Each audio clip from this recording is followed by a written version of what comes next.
Welcome to physics एटिक। Hello everyone. पिछली video में हमने मल्टीपोल एक्सपेंशन के बारे में पढ़ा था। इस वीडियो में हम उसी के आगे का electric field of a dipole के बारे में पढ़ेंगे।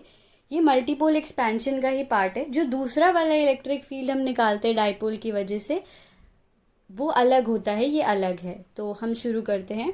अब हमने पिछली वीडियो में ये देखा था कि हम वी डाइपोल को जो निकालते हैं हम ऐसे लिख सकते हैं, और जो ये वाली टर्म होती है हम इसे वी डाइपोल लिख सकते हैं, ये वाली टर्म। तो हमने इसे वी डाइपोल लिख सकते हैं, तो हमने इसे ऐसे लिखा और फिर इसे थोड़ा सा कॉन्ट्रैक्ट करके ऐसा लिख दिया, क्योंकि पी जो है वो R into rho D tau हमने लिखा, तो फिर वो ऐसा हो गया। तो अब इसको सॉल्व करने के लिए, ताकि हम इलेक्ट्रिक फील्ड निकाल सकें, हम यहाँ पर आते हैं। तो सबसे पहले वी डाइपोल ये है जहाँ पर आर जो है वो डायरेक्शन है पी की, और हमें पता है इलेक्ट्रिक फील्ड जो होती है किसी भी पोटेंशियल की वजह से वो माइनस डेल डॉट वी होती है, जहाँ पर डेल का मतलब क्या है, del by del X of Y, del by del X of Y J cap, del by del Z of something into K cap. तो बेसिकली यहाँ पर हम v को इन सब के रिस्पेक्ट में पार्शियली डेरिवेट कर रहे हैं, और फिर आई कैप जे कैप जेड कैप सारी डायरेक्शंस में जो भी इलेक्ट्रिक फील्ड है वो निकाल रहे हैं। पर हम ये सिर्फ एक्सप्लेनेशन के लिए था, क्योंकि यहाँ पर ये यूज़ नहीं होगा।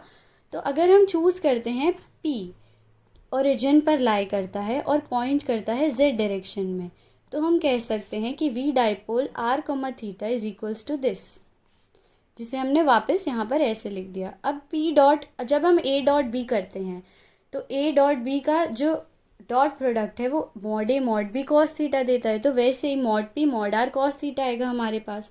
पर क्योंकि आर कैप है, ये आर वेक्टर नहीं है, आर कैप है, तो आर कैप का जो मॉड होता है, क्योंकि वो एक यूनिट वेक्टर है, वो 1 हो जाता है, तो हमारे पास ये आ जाएगा।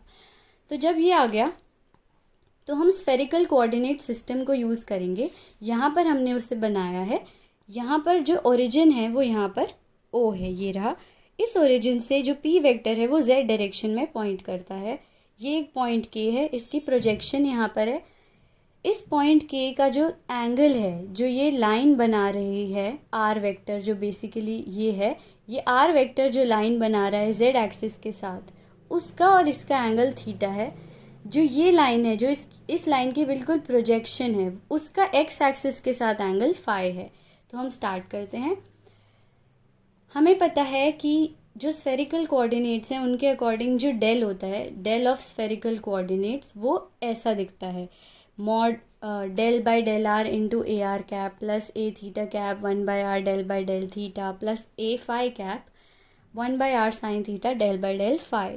तो हम यहाँ पर इसको यूज़ करके v को पार्शियली डेरिवेट करेंगे इन सब के टर्म्स में। तो हम basically del S P C यानी कि स्फेरिकल कोऑर्डिनेट्स डॉट वी निकाल रहे हैं। तो जब हम डेल डॉट वी निकालेंगे तो बेसिकली हमें इसका डेल करना है। तो हमने क्या किया, हमने आर ऐसा लिख दिया उसे, जैसे डेरिवेटिव्स में होता है वैसे ही डेल की भी प्रॉपर्टी है, पहले एक सेम रहेगा दूसरे का डेरिवेटिव प्लस दूसरा सेम रहेगा पहले का डेरिवेटिव। तो ऐसे ही करते हुए हमने 1 बाई आर स्क्वायर को सेम रखा और इसका डेरिवेटिव, और इसको सेम रखा और इसका, और ये क्योंकि 1/4 पाई एप्सिलॉन नॉट कॉन्स्टेंट है हमने उसे बाहर ले लिया।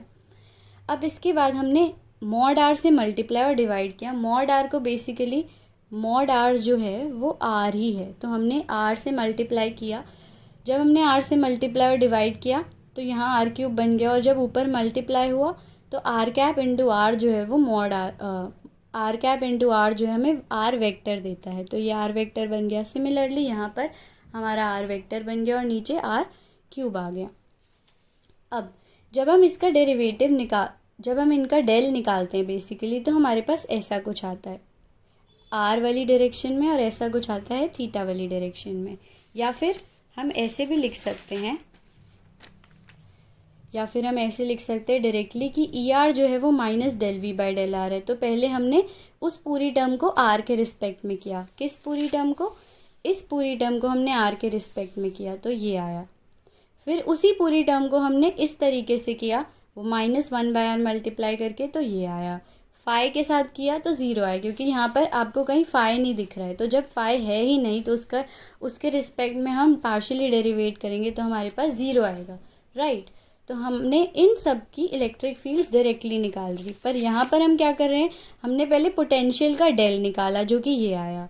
इस पोटेंशियल के डेल से अब हमने यहाँ पर वैल्यू पुट की, तो इसको यूज़ करके हमने इसमें वैल्यू पुट की, तो एक माइनस साइन ऑलरेडी था और यहाँ पर भी एक माइनस साइन है, तो ये माइनस और ये माइनस प्लस हो जाएंगे और हमें ये टर्म बचेगी सिर्फ। वैसे ही यहाँ पर भी सेम है, पर यहाँ पे हमने डायरेक्टली इलेक्ट्रिक फील्ड के टर्म्स में लिख दिया है, तो इन दोनों का सम हमें टोटल इलेक्ट्रिक फील्ड देगा। तो एक ही बात है, जैसे भी करना चाहें आप वैसे कर सकते हैं। अब उसके बाद हमारी ई डाइपोल आर थीटा जो है वो कुछ ऐसी बनेगी। क्यों? क्योंकि हमने यहाँ से पी और 4 pi epsilon naught r cube common ले लिया दोनों में से, तो हमारे पास ऐसा कुछ बना और हमने अंदर ऐसे लिख दिया। अब बेसिकली हम ए आर कैप को आर लिख रहे हैं, आर कैप, और ए थीटा कैप को थीटा कैप लिख रहे हैं। हम इसको ऐसे इसलिए लिख रहे हैं क्योंकि ये ज़्यादा कन्वीनियंट है, पर हम ऐसे भी लिख सकते हैं, इसमें कोई प्रॉब्लम नहीं है। अब यहाँ पर बहुत इम्पॉर्टेंट बात है कि ये जो फॉर्मूला हमने निकाला है ये बेसिकली सिर्फ स्फेरिकल कोऑर्डिनेट्स के लिए है, जब p जो है वो z डायरेक्शन में पॉइंट कर रहा है। अगर ये किसी और डायरेक्शन में पॉइंट करेगा तो हमारा फॉर्मूला अलग हो जाएगा, और अगर किसी और कोऑर्डिनेट सिस्टम में होगा तब भी हमारा फॉर्मूला अलग हो जाएगा। तो ये फॉर्मूला हम सिर्फ स्फेरिकल कोऑर्डिनेट्स के लिए यूज़ कर सकते हैं। और दूसरा इंपॉर्टेंट पॉइंट ये है, यहाँ पर हम नोट कर सकते हैं कि जो electric field due to dipole है वो इन्वर्सली प्रोपोर्शनल है आर क्यूब के, यानी कि जो मोनोपोल की वजह से होगी वो आर स्क्वायर के इन्वर्सली प्रोपोर्शनल हो जाएगी, और क्वाड्रुपल की वजह से जो है वो आर की 4 के इन्वर्सली हो जाएगी, और ऑक्टोपोल की वजह से आर की 5 के इन्वर्सली प्रोपोर्शनल हो जाएगी। क्योंकि मोनोपोल जो है वो छोटा है डाइपोल से, तो ऑब्वियसली हम एक आर की पार कम कर देंगे, जबकि क्वाड्रुपल और ऑक्टोपोल में हम बढ़ा देंगे। उसके बाद मोनोपोल जो होता है वो कुछ ऐसा दिखता है जहाँ पर सिर्फ एक चार्ज होता है, वो प्लस भी हो सकता है माइनस भी हो सकता है। डाइपोल में 2 चार्जेस होते हैं, प्लस और माइनस। क्वाड्रुपल में 4 चार्जेस होते हैं, ऑल्टरनेटिवली हमने ऐसे बनाए हैं, और ऑक्टोपल में भी ऑल्टरनेटिवली चार्जेस एक क्यूब के फॉर्म में सेट होते हैं। पर यहाँ पर हमें बेसिकली ध्यान इस बात का रखना है कि ये जो इलेक्ट्रिक फील्ड का फॉर्मूला है ये आर कॉमा थीटा के लिए है, यानी कि स्फेरिकल कोऑर्डिनेट्स के लिए। इसे हम कहीं और यूज़ नहीं कर सकते। अगर आपको कोई भी डाउट हो तो आप कमेंट सेक्शन में पूछ सकते हैं। प्लीज़ हमारी वीडियो को लाइक, शेयर और कमेंट कीजिए, और आगे की अपडेट्स के लिए हमारे चैनल को सब्सक्राइब कीजिए। तब तक के लिए गुड बाय, थैंक यू।